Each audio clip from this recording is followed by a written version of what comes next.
दुनिया की सबसे लंबी महिला होने का गिनीज रिकॉर्ड तुर्की की रुमेसा गेल्की के नाम दर्ज हुआ। रुमेसा गेल्की की कुल लंबाई 7 फीट 7 इंच की है। लंबाई मापने के बाद गिनीज वर्ल्ड रिकॉर्ड्स ने रुमेसा गेल्की को जीवित सबसे लंबी महिला का खिताब दे दिया। दुनिया का सबसे लंबा पुरुष का रिकॉर्ड भी तुर्की के सुल्तान कोसेन के नाम दर्ज है।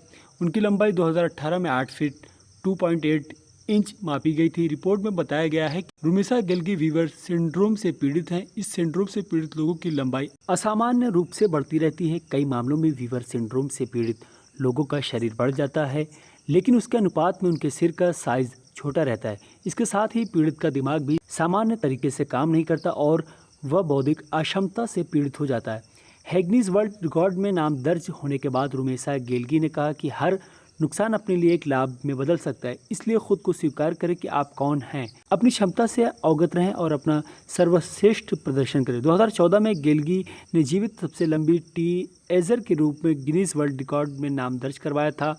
अब 2021 में उनके नाम सबसे लंबी जीवित महिला होने का रिकॉर्ड भी हो गया है।